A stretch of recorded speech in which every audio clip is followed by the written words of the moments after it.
Este certificado de elegibilidad requerido es el formulario I-20, que la misma institución educativa o la escuela calificada es quien emite y envía directamente al potencial estudiante.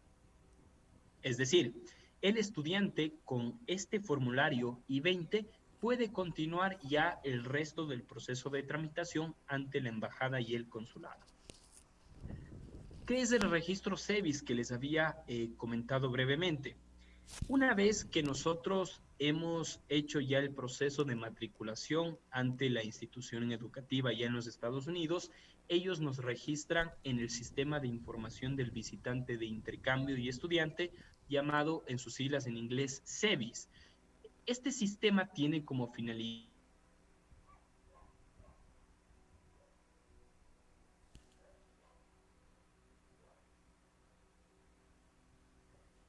la mayoría tiene que pagar un derecho o tasa para ser registrado. Es precisamente los $350 que les había comentado. SEVIS lo que busca es mantener la integridad de este tipo de visas de estudiante y de visitantes de intercambio, efectuando un seguimiento a los titulares de este tipo de visas, ya que recordemos que este tipo de visa no deja de ser temporal y una persona puede residir en los Estados Unidos únicamente por el tiempo que duren sus estudios por el cual ha sido otorgado ese tipo de visa. Una vez que culminemos el estudio o antes de culminar los estudios, si es que no logramos el mismo, tenemos que regresar a nuestro país de origen. Y precisamente esta oficina llamado SEVIS es la que se encarga de realizar el seguimiento de cada uno de los estudiantes. Bien, es importante conocer también otros tipos de requisitos. Entre ellos, les pregunto a ustedes para ser un poquito más interactivo. ¿Creen que es importante que la persona que busca estudiar en los Estados Unidos conozca o maneje o no el idioma inglés? ¿Creen que es un requisito importante? ¿Y cómo creen que lo podemos acreditar? A ver, les leo a través del chat. Algunas personas me dicen que no, la mayoría me dicen que sí. En efecto, es sin duda alguna un requisito muy importante, ya que la mayor parte de los cursos de estudios que, imaginémonos, si pienso estudiar un posgrado en Derecho en los Estados Unidos, obviamente el idioma en el que va a ser impartido dicho curso de estudios será en idioma inglés. Por lo tanto, es necesario acreditar el conocimiento de ese idioma. Inclusive algo adicional que me permito indicarles en este momento, las entrevistas en los consulados y embajadas de los Estados Unidos, cuando solicitamos este tipo de visa, no se lo realiza en español, lo que sí sucede, por ejemplo, en la visa de turismo. Cuando nosotros solicitamos una visa de turismo, seguramente muchos de ustedes lo han hecho, ¿en qué idioma se desarrolla esa entrevista? ¿En español o en inglés? Cuando es visa de turismo. Les leo a través del chat.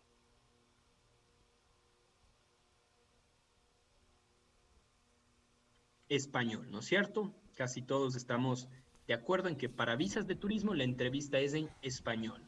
Ahora bien, para una entrevista en este tipo de visas de estudio, normalmente es en idioma inglés. ¿Por qué? Porque el oficial consular precisamente busca verificar si aparte de los documentos o certificados que acrediten el conocimiento del idioma, es cierto que usted tiene la preparación académica adecuada para cursar esos estudios. Sin embargo, hay una honrosa excepción cuando el solicitante está tomando un curso precisamente para aprender el idioma inglés.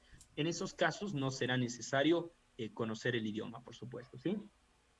Otro aspecto muy importante en las visas de estudio, sea la F o la M, es precisamente el respaldo o demostrar que existen los recursos financieros adecuados, ¿sí? Que existe aquel respaldo para cubrir desde los gastos de estudio, hospedaje y manutención durante todo el tiempo que dure ese curso de estudios. En el caso de los solicitantes de visa F, deben probar que tienen los fondos suficientes y ya disponibles para solventar todos los gastos de por lo menos el primer año de estudios. y que los fondos adecuados estarán disponibles para cada año subsiguiente de estudios.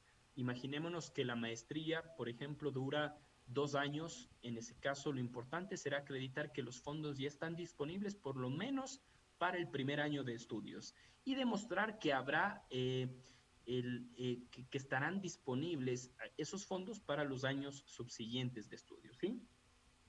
En el caso de las visas tipo M, hay que tener evidencia y demostrar que hay ya disponibles los fondos suficientes para pagar los costos de vida y de enseñanza para el periodo completo de la estadía planeada, sobre todo porque se trata de cursos de estudio mucho más cortos, ¿sí? Dicha evidencia de recursos financieros, por supuesto que en muchas ocasiones, imaginémonos lo siguiente. Si es que un estudiante de 18 o 19 años de edad quiere viajar a estudiar a la universidad, un pregrado en los Estados Unidos, o quizás un estudiante de 22, 23 años busque estudiar un posgrado en los Estados Unidos, normalmente ellos tendrán por sí solos cómo demostrar capacidad económica para costear esos gastos, ¿sí o no? No, ¿no es cierto? En la mayor parte, en la mayoría de casos, son los papás, los padres, quienes van a cubrir con aquellos gastos. Por lo tanto, sirve, por supuesto, demostrar respaldos financieros de las cuentas de sus padres, de sus negocios, etcétera, que justifiquen que hay fondos disponibles para cubrir aquellos gastos de estudio. Muchas veces sirven declaraciones juramentadas y otros documentos que den certeza.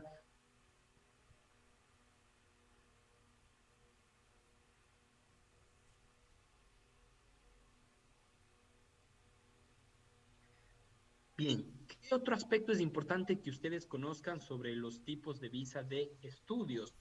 Hay la posibilidad de que las personas que están casadas y que tienen hijos menores de 21 años puedan solicitar una extensión de su visa de estudios para su cónyuge o para su hijo o hija menor de 21 años, ¿sí? En este caso, el requisito es estar casado. Obviamente, ¿cuál será el documento que acredite esto? El certificado de matrimonio conferido por la autoridad competente de su país. En el caso ecuatoriano, el registro civil, por ejemplo, ¿sí? En este caso, la extensión de visa se conoce como F2 o M2, ¿sí? Por ejemplo, si el solicitante, imaginémonos, es una persona que quiere estudiar un posgrado en Derecho en los Estados Unidos y está casado, tiene una esposa y un hijo menor de 21 años, en ese caso, imaginémonos el periodo de estudios dura 2 años. Entonces requiere que su esposa y su hijo viajen junto a él durante sus 2 años. Pese a que ellos no van a estudiar, le acompañan al ser integrantes de su familia, ¿sí? Entonces hay como solicitar la extensión también para mi esposa y para mi hijo menor de 21 años y que podrán, por supuesto, durante el periodo de duración de la visa del titular o del principal, residir y vivir ese tiempo de duración de los estudios. Ahora bien, muchas veces me preguntan, ¿qué pasa si la esposa o el esposo en realidad busca visitarle de vez en cuando, como lo decimos comúnmente acá, una que otra vez busca visitarlo en los Estados Unidos, pero en realidad no quiere ir a vivir todo el tiempo de duración de los estudios, no quiere ir a vivir esos 2 años allá, sino se va a quedar en Colombia, se va a quedar en Perú, esperando precisamente a su esposo o esposa. En este caso les pregunto, ¿creen que sea necesario solicitar la extensión de la visa F2 o M2 será suficiente con sacar una visa de turismo? Suficiente una visa de turismo, ¿no es cierto? Perfecto. Estoy leyendo sus comentarios en el chat. Estamos de acuerdo. Con esa extensión de visa, alguien me pregunta, ¿el cónyuge también puede estudiar? No, en este caso la extensión como tal le permite acompañar. Obviamente puede también hacer su aplicación, hacer el mismo proceso y aprovechar más bien su periodo de estadía, pero tiene que también solicitarlo y ser el titular, ¿sí? Muy bien, hemos visto este tipo de visa. Vamos a analizar otro tipo de visa muy ligado al ámbito académico, que es la visa J1 Uno, que en este caso aplica para visitantes de intercambio, generalmente estudiantil. Aquellas personas, esto es algo muy común últimamente, personas que buscan viajar a los Estados Unidos para hacer ciertos tipos de intercambios, a veces culturales y muchas veces académicos. En este caso, este tipo de visa aplica para estudiantes de todos los niveles académicos, también para estudiantes en práctica que logran su capacitación trabajando en diferentes compañías, instituciones y agencias, profesores de escuelas primarias, secundarias y escuelas. No solamente aplica intercambio estudiantil, sino también hay intercambio para profesorado, para profesores como tal, ¿sí? Profesores que vayan a enseñar o realizar investigación en instituciones de enseñanza superior, imaginemos un PhD de una universidad que va a hacer sus estudios de investigación en una universidad de los Estados Unidos, investigadores becados, capacitación profesional en el área médica y relacionada, y visitantes internacionales que van con el propósito de viajar, observar, investigar, capacitar, compartir o demostrar conocimientos o habilidades especializadas. He puesto aquí en las diapositivas un hipervínculo que a ustedes, al hacer clic aquí, recuerden que todas las diapositivas para quienes recién se han conectado, yo voy a enviar a los organizadores, y quienes deseen acceder a las este material, haciendo clic en este link, les conecta a una página del Departamento de Estado de los Estados Unidos, en el cual ustedes van a poder observar los requisitos específicos para cada caso, ¿sí? Como acaban de ver, uno es el caso de estudiantes que buscan hacer intercambio y otro es el caso de profesores. Habrá, por supuesto, requisitos distintos para cada uno de ellos. Al ser muy extenso y no tan importante, pues les dejo el link para que se revise los requisitos específicos en cada uno de ellos. Sin embargo, los requisitos son generales, los que acabamos de ver, ¿sí?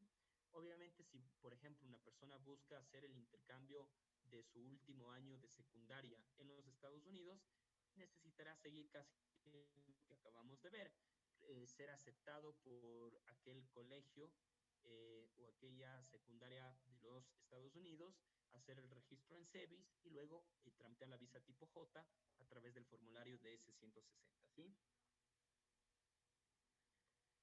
Bien, ahora vamos a conversar de otra subclasificación de las visas de no inmigrante, que son las visas de trabajo.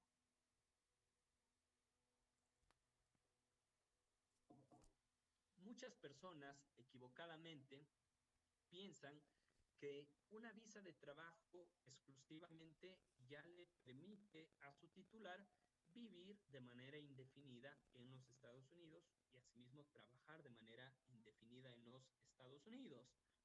Ahora bien, aquí no hay que confundirnos. Como vamos a ver en este seminario, por motivo de trabajo, una persona puede solicitar a la vez eh, una visa de no inmigrante, motivos de trabajo, y también es una categoría de elegibilidad que nos permite en ciertas ocasiones obtener una residencia legal permanente, ¿sí? En este caso, el que vamos a analizar ahora, que son varios casos de visas de trabajo, vamos a darnos cuenta que estamos hablando exclusivamente de visas temporales, ¿sí? Bien, aquí algo muy importante de igual manera es entender que no basta la sola intención de la persona de querer trabajar en los Estados Unidos para que pueda aplicar a este tipo de visa. De igual manera, es un proceso más complejo, con más requisitos, y por supuesto me anticipo al texto que consta aquí en las diapositivas y les pregunto, ¿cuál creen ustedes que sea el principal requisito para aplicar a una visa de trabajo? Les pongo diferente el escenario. ¿Creen ustedes que únicamente mi deseo o afán de ir a buscar un trabajo en los Estados Unidos es suficiente para que el oficial consular me pueda conceder un tipo de visa de trabajo, sí o no?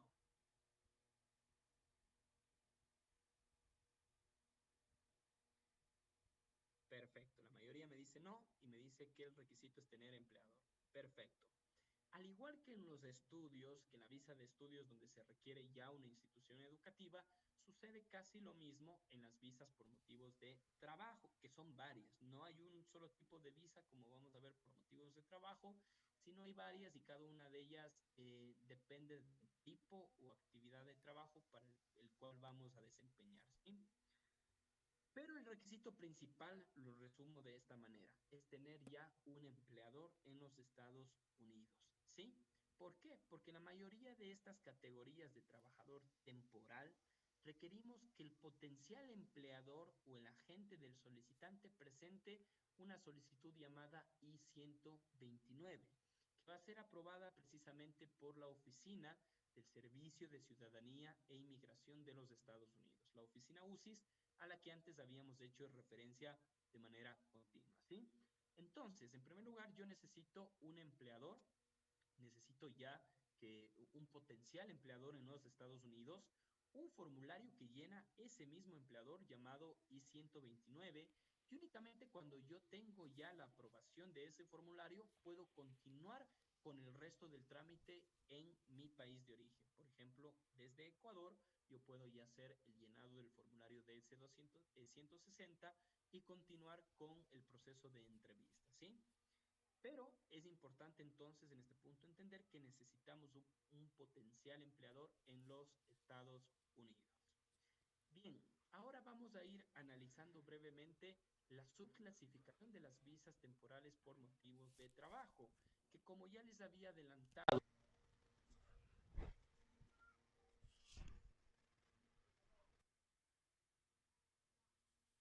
miembros de tripulación. Un miembro de tripulación que trabaje a bordo ya sea de un barco, un avión, una aeronave en los Estados Unidos, debe tener una visa de miembro de tripulación, que es precisamente la tipo D. Ejemplo, pilotos, azafatas, mayordomos, marinos o empleados a bordo de un barco cuyos servicios sean requeridos para su normal operación, o miembros de la tripulación que viajen a Estados Unidos como pasajeros para tomar un crucero o avión. ¿Cuál es el requisito de solicitud especial en este caso? Debe proporcionar aquel solicitante que busque un tipo de visa D, debe proporcionar una carta de su empleador, que es el formulario 129, que lo identifique a él o a ella como miembro de aquella tripulación, mencionando el título del cargo que desempeña y solicitando el empleador la emisión de la visa tipo D por un periodo especificado de tiempo, ¿sí? Entonces, aquí recordemos, al tratarse de una visa temporal de trabajo, el tiempo de duración de la misma dependerá del cargo que vayamos a desempeñar y de la misma empresa, que es la que especifica el cargo que durará, el tiempo, perdón, que duraremos en el desempeño de nuestras funciones. Bien, otro tipo de visa de trabajo es la visa tipo I, que aplica para medios de comunicación y periodistas.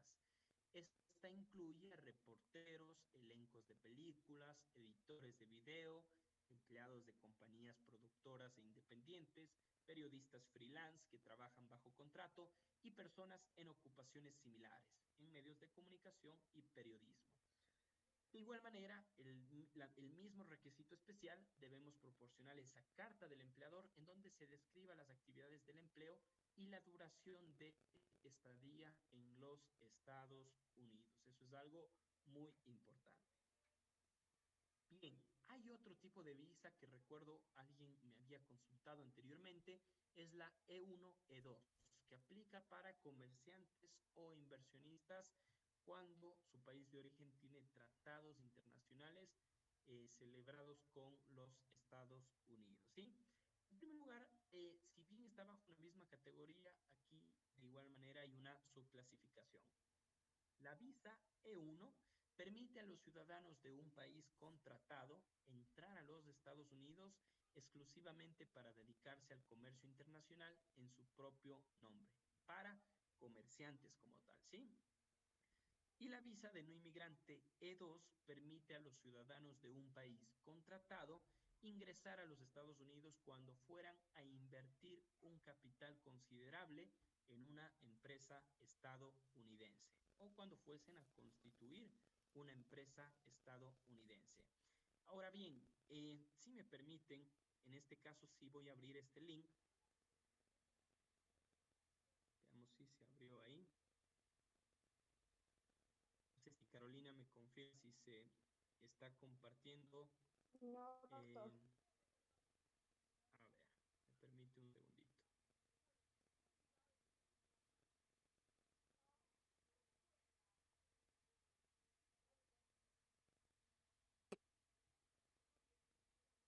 A ver, me confirma si ahí se puede observar una página Sí, doctor.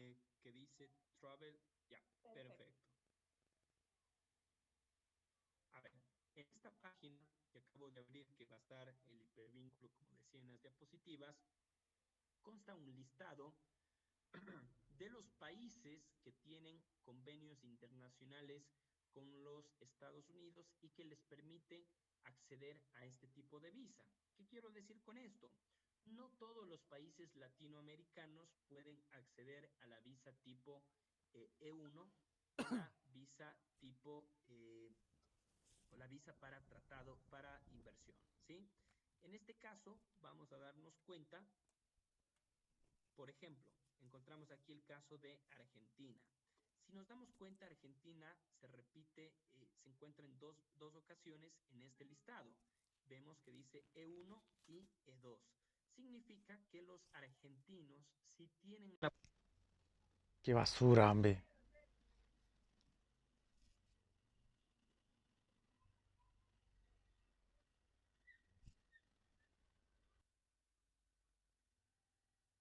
que les permite 20 de diciembre de 1854. Busquemos el ejemplo de algún otro país latinoamericano, por ejemplo Chile.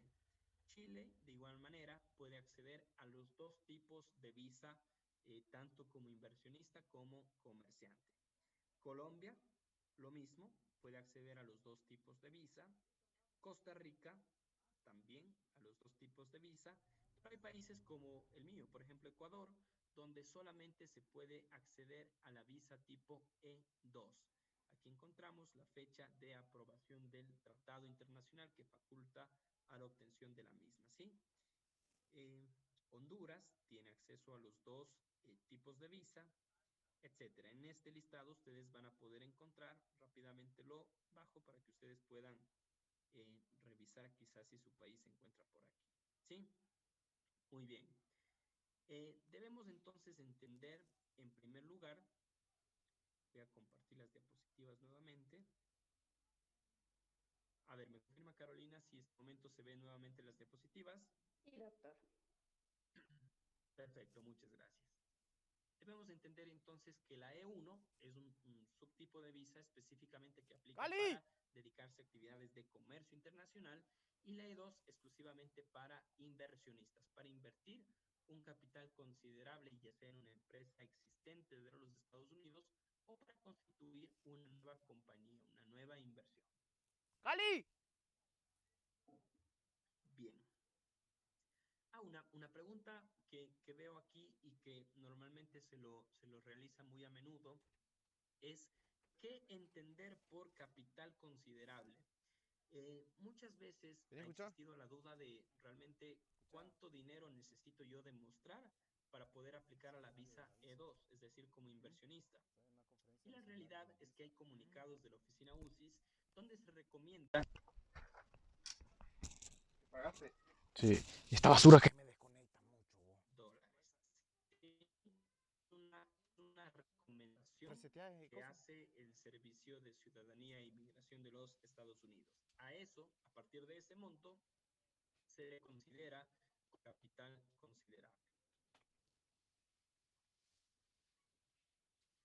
Bien.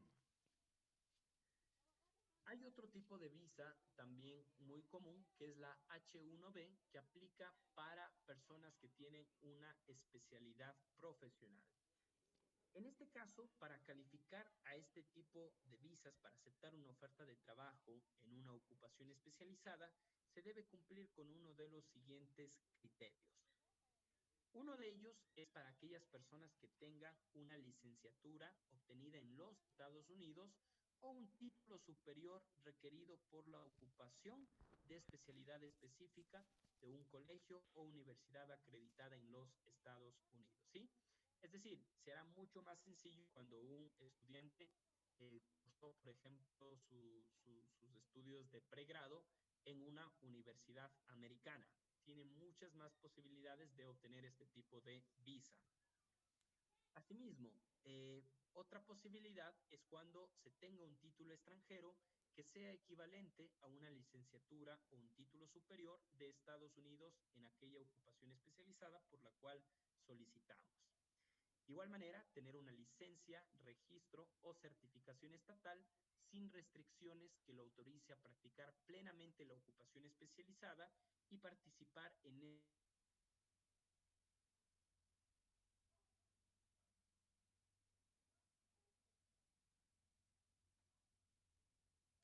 capacitación o experiencia progresivamente responsable en la especialidad que sea equivalente a la obtención de dicho título. Experiencia como tal, ¿sí?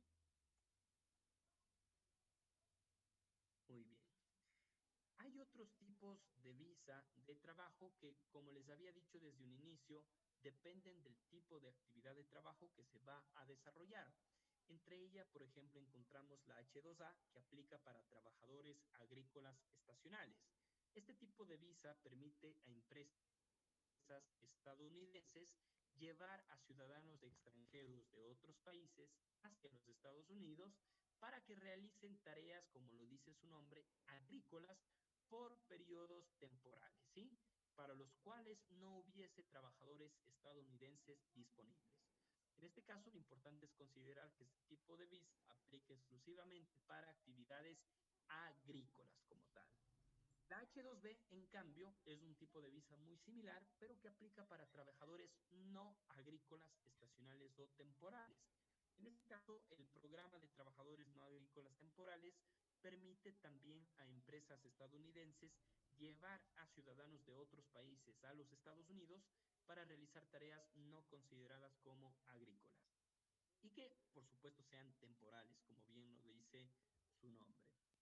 Otro tipo de visa de trabajo conocida es la H3, que aplica para pasantes, a excepción de los médicos o pasantías académicas, que ya lo habíamos visto.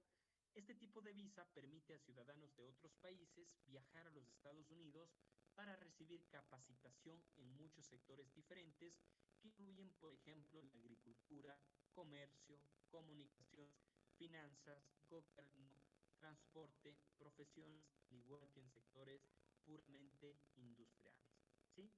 Pasantías empresariales son muy comunes en este ámbito.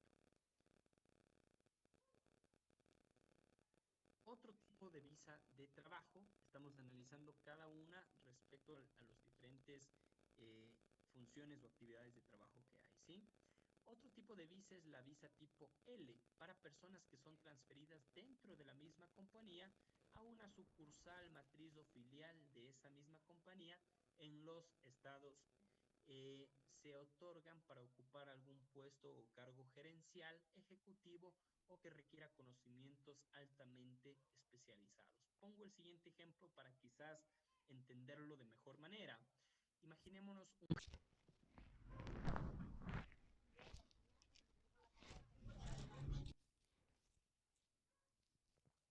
eh,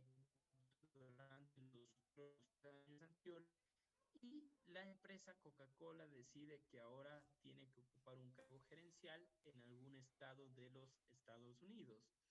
En este caso puede solicitarse una visa tipo L. ¿Por qué? Porque la persona ya labora en esa compañía que tiene su matriz, filial o sucursales en los Estados Unidos y se puede solicitar su traslado de la compañía a un puesto que se encuentra ubicado en los Estados Unidos. Por supuesto, será necesario que la compañía del exterior tenga ya establecida una oficina en los Estados Unidos, ¿sí? He puesto aquí el ejemplo, una corporación multinacional con una oficina en los Estados Unidos puede presentar una solicitud para empleados individuales o podría obtener una aprobación llamada solicitud general L que permite la entrada a los Estados Unidos para gerentes y ejecutivos, ¿sí? Espero haber sido claro también en esta breve explicación. Bien, otro caso Otro tipo de visa de trabajo es la visa O1, que aplica para individuos con habilidades o logros extraordinarios. Este tipo de visa también es de no inmigrante, por supuesto, por lo cual se otorga un derecho temporal de permanecer en los Estados Unidos y aplica para personas que poseen habilidades consideradas como extraordinarias en las ciencias, artes, educación, negocios o atletismo, o que han demostrado un récord de logros extraordinarios en la industria cinematográfica, de películas o industria televisiva, que han sido reconocidos nacional o internacionalmente por estos logros. A esta clasificación de visa de no inmigrante O se subclasifica en la O1A, que aplica para las personas con habilidades extraordinarias en ciencias.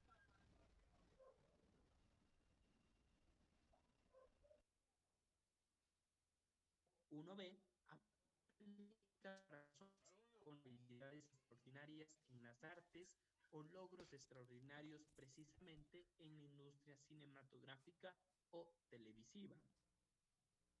Y finalmente la O2 que aplica, dos más. La O2 que aplica para personas que acompañarán al artista o atleta, que aplicaba precisamente para la O1, a asistir a un evento o presentación específica.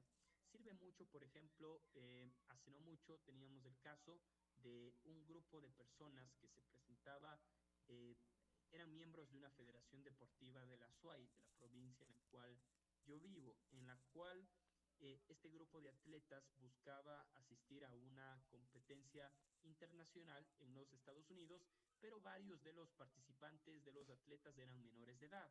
Entonces viajaban con sus padres, con sus familiares. En el caso, para ellos, por supuesto, se les aplica este tipo de visa, la O2. De igual manera, la O3 aplica para cónyuges o hijos de los no inmigrantes que pertenezcan a la categoría O1 u O2. ¿Sí? Bien. Otro tipo de visa de trabajo temporal es la visa P1A que aplica para atletas. En este caso se aplica si viaja temporalmente a los Estados Unidos únicamente con el propósito de desempeñarse en una competencia atlética específica. Es decir, no nos sirve este tipo de visa para que vaya a trabajar de manera indefinida en el ámbito deportivo, sino sirve exclusivamente para participar en competencias específicas. Y aquí hemos puesto algunos ejemplos para que se entienda de mejor manera cuándo aplica y cuándo no. Por ejemplo, cuando un atleta individual con un nivel de rendimiento reconocido internacionalmente busca participar de una competencia específica. También cuando se solicita como parte de un grupo o equipo con un nivel de desempeño reconocido internacionalmente. Pongo el ejemplo, un equipo de fútbol que va a participar en algún torneo internacional puede o no aplicarse este tipo de visa. ¿Qué consideran ustedes? Sí, ¿no es cierto? No va, si bien no va a laborar en un club, por ejemplo, de fútbol de los Estados Unidos, por motivos de trabajo se encuentra viajando a los Estados Unidos y va a participar en un torneo o competencia específica. De igual manera, para atletas profesionales o entrenadores como parte de un equipo o franquicia que se encuentra ubicado en los Estados Unidos y miembro de una liga o asociación extranjera. La clasificación P1A también se aplica a los atletas profesionales o amateurs que van temporalmente a los Estados Unidos únicamente para actuar en una producción o gira de patinaje sobre hielo teatral específico, individualmente o como parte de un grupo. Son estos los ejemplos expuestos por la misma ley de inmigración de los Estados Unidos, ¿sí? Son algunos tipos de visa de trabajo y por eso, en honor al tiempo, intentamos avanzar un poquito rápido porque me interesa hoy terminar la parte teórica de la clasificación de visas para poder desde el día de mañana ya empezar a enseñarles a ustedes cómo es el proceso de llenado del formulario de S-160, que es el formulario más importante y en el cual vamos a poder inclusive ir respondiendo más a fondo sus preguntas y las inquietudes que se hayan generado hoy, porque al analizar la práctica de cómo llenar cada pregunta, pues iremos poniendo ejemplos, iremos analizando cada uno de los supuestos que hoy hemos revisado histórica y será mucho más fácil de comprenderlos y mucho más útil, por supuesto, para ustedes, ¿sí? Entonces me disculpo si voy un poco rápido ahora, pero me interesa hoy terminar esta parte práctica, ¿sí? Bien. P1B sirve por motivos de entretenimiento. ¿Qué quiere decir esto? Aplica si la persona viaja a los Estados Unidos temporalmente para actuar como miembro de un grupo de entretenimiento que ha sido establecido por un mínimo de un año y reconocido ya internacionalmente como sobresaliente en la disciplina por un periodo sostenido y sustancial de tiempo. Inclusive aquí se habla por parte de la Oficina de Servicio de Ciudadanía e Inmigración de los Estados Unidos que el criterio de elegibilidad es que al menos el 75% de los miembros de su grupo deben haber tenido una relación sustancial y sostenida con el grupo durante al menos un año, ¿sí? El grupo de entretenimiento debe tener un reconocimiento internacional y, por supuesto, tener un alto nivel de logro en un campo evidenciado por un grado de habilidad y reconocimiento sustancialmente superior al que se encuentra normalmente, en la medida en que dicho logro sea reconocido. Bien, es esencial no solamente un reconocimiento nacional, sino demostrar o acreditar también un reconocimiento internacional por parte de un grupo musical, por ejemplo, o cualquier otro tipo de grupo que pueda estar ligado quizás al ámbito del entretenimiento, ¿sí? Bien, también tenemos la visa tipo Q que aplica para aquellas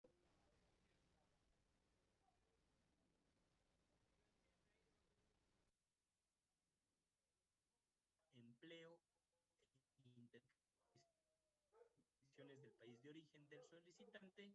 La visa de no inmigrante Q es para programas de intercambio cultural internacional que determina y aprueba previamente la oficina UCIS del Servicio de Ciudadanía e Inmigración de los Estados Unidos, ¿sí? Aquí es importante, por ejemplo, hacer referencia a programas de la ONU, en los cuales, si bien son programas de intercambio, normalmente personas del extranjero viajan a otro país y realizan capacitación, voluntariado, etcétera, ¿sí? También tenemos dentro de la categoría de visas de trabajo la visa tipo R, que aplica para trabajadores religiosos, es decir, para solicitantes que pretendan ingresar a los Estados Unidos de manera temporal para trabajar o desempeñarse en alguna función religiosa. Por ejemplo, un sacerdote, un pastor, etcétera. Bien, vamos terminando con las visas de no inmigrante, es decir, las visas temporales. Y encontramos la visa tipo T, que aplica para víctimas del delito de trata de personas. Los titulares de este tipo de visa son personas que han sido víctimas de alguna forma severa del delito conocido como trata o tráfico de personas. En este caso, la categoría de no inmigrante tipo T protege a aquellas víctimas de la trata de personas que hayan llegado normalmente como víctimas de este delito a territorio americano y lo que les permite es permanecer en los Estados Unidos para que colaboren precisamente en la investigación o enjuiciamiento de este delito. Y el periodo de estancia máximo que se les otorga en este tipo de visa es de 4 años, ¿sí? ¿Qué permite este tipo de visa? Trabajar legalmente, obviamente ofreciendo colaboración en el enjuiciamiento y investigación de estos delitos. Y algo importante que esto lo vamos a analizar el tercer día de este seminario, hay la posibilidad de que aquellas personas que hayan sido víctimas de trata de personas puedan posteriormente también solicitar su residencia legal permanente, ¿sí? Es una suerte de reconocimiento que hace el gobierno americano cuando una persona ha sufrido este delito, que es un delito sumamente grave, como lo es la trata de personas, eh, es una suerte de resarcimiento por el daño producido. Usted fue víctima en mi territorio de este delito, por lo tanto yo le ofrezco protección a cambio de que usted me ayude a investigar y a enjuiciar este delito, ¿sí? Ese es el objeto o la finalidad de este tipo de visa. Y otro tipo de visa muy similar es la visa tipo U, que aplica para víctimas de ciertos tipos de actividades delictivas graves. La categoría de visa U precisamente aplica o está disponible para víctimas extranjeras de determinadas actividades delictivas que colaboren en la investigación o enjuiciamiento de las actividades en cuestión. Este tipo de visa se solicita ante UCIS directamente y la categoría de no inmigrante U es otorgada por UCIS a través de una solicitud aprobada. Tanto el solicitante principal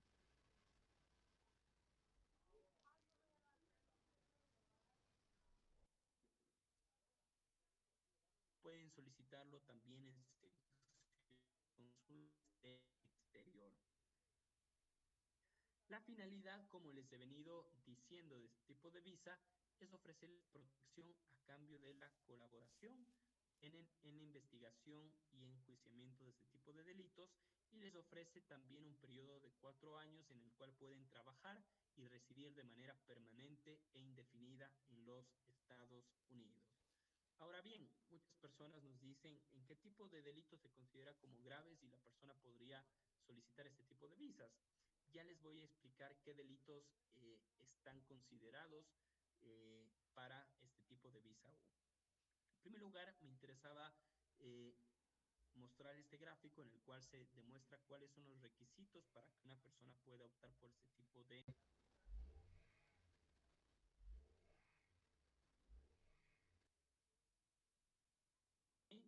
Es decir, luego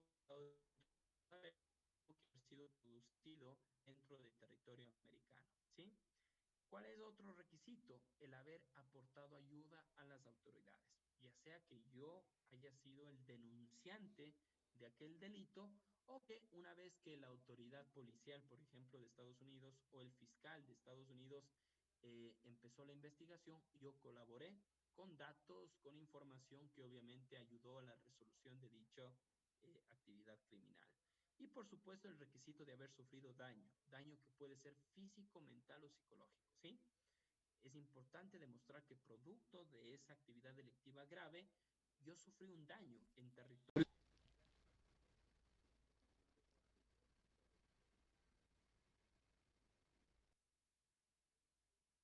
La pregunta más común que acabo de ver, muy común cuando analizamos este tema, ¿qué tipo de delitos proceden en este caso para solicitar la visa tipo U? Y aquí está un listado muy grande, ¿sí? Abuso doméstico.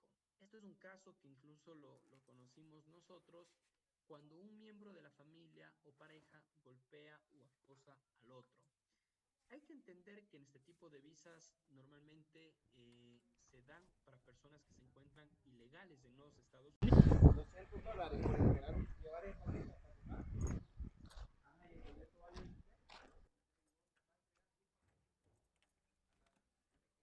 Han vivido, me parece, más de 10 años de manera ilegal en los Estados Unidos y resulta que aunque eran esposos, la señora, la esposa, era víctima de violencia doméstica, de violencia contra la mujer. En este caso, les resumo la historia, la cuestión es que la señora terminó en el hospital con heridas graves del maltrato por parte de su esposo, de su cónyuge, producto de lo cual ella posteriormente presentó la denuncia ante Fiscalía en los Estados Unidos, al señor se lo sentenció, etcétera, ¿sí? Se demostró que él había sido el autor del crimen.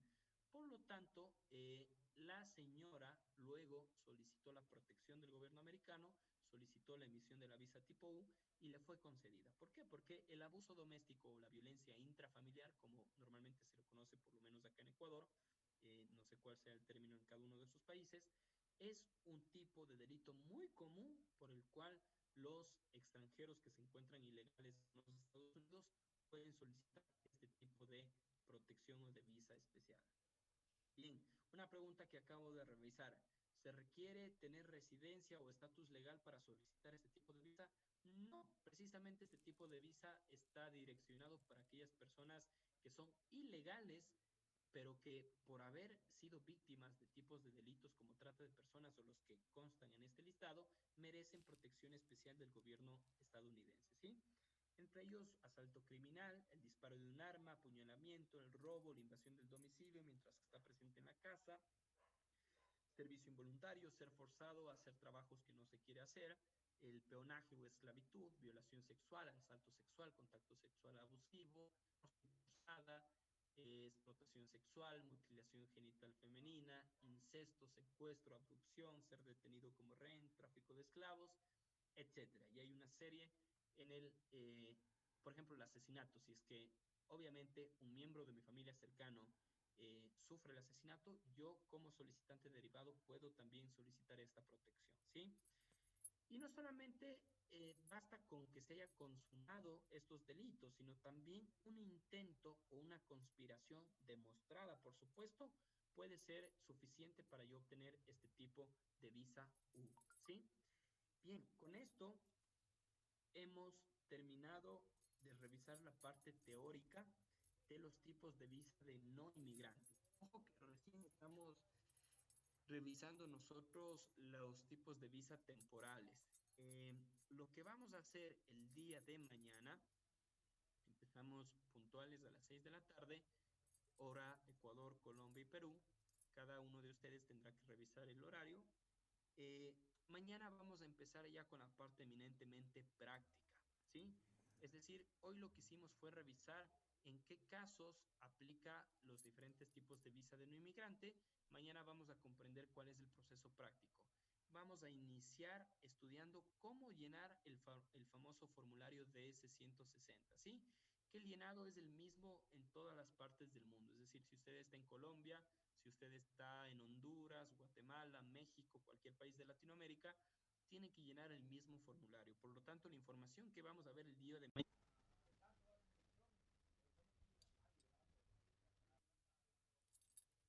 en todos los casos, es decir, visas de turismo, visas de trabajo que acabamos de ver, visas de estudio, etcétera, todas las que hemos revisado hoy, debemos siempre llenar el formulario de S-160. Por lo tanto, es sumamente importante aprender a llenarlo correctamente, ¿sí?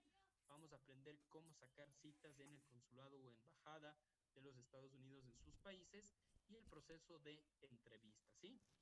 Básicamente, me adelanto a decir que en esto se resumen los tres pasos principales del proceso de tramitación de visa de un inmigrante. Lo que vamos a hacer desde el día de mañana es revisar paso a paso cómo hacer cada uno de ellos, ¿sí? Luego de eso, los otros días vamos a revisar el proceso en cambio de tramitación de visa de migrante o de la Green Card o residencia legal permanente y también brevemente el proceso de waiver o perdón migratorio, ¿sí? El tiempo es corto, sin embargo, voy a intentar con ejemplos y abordando desde una visión eminentemente práctica que ustedes aprovechen al máximo cada una de estas clases y logren aprender a completitud cada uno de estos procesos, ¿sí? Bien, espero haber sido claro, si bien es un poquito complicado a través de clases virtuales u online transmitir todos los conocimientos, no es lo mismo que hacerlo de manera presencial. Espero haber sido claro y que cada uno de ustedes hayan comprendido los conceptos básicos e introductorios que hemos revisado el día de hoy, ¿sí? Espero haber sido claro y espero el día de mañana seguir aportando con los conocimientos, ya que desde el día de mañana va a ser mucho más entretenido el seminario porque es la parte práctica la más interesante, ¿sí? Quiero agradecer a Carolina y a cada uno de ustedes por haberme acompañado. Estamos más de 700 personas conectadas. Es un gusto siempre para mí compartir con ustedes. Y diapositivas, alguien me preguntaba aquí, les vamos a pasar al final todo el material, ¿sí? Porque si no es muy complicado estarles pasando todos los días. Más bien esperamos al final del seminario y les enviamos todo el material que hayamos revisado, ¿sí? Bien, con esto me despido. Agradezco a usted, Carolina. No sé si quizás hay algunas palabras finales. Por mi parte, eso es todo. Muchísimas gracias y una buena noche. Gracias, estimado doctor, por su excelente ponencia del día de hoy. Muchas gracias a usted, Carolina. Gracias, estimados participantes, por asistir al primer día de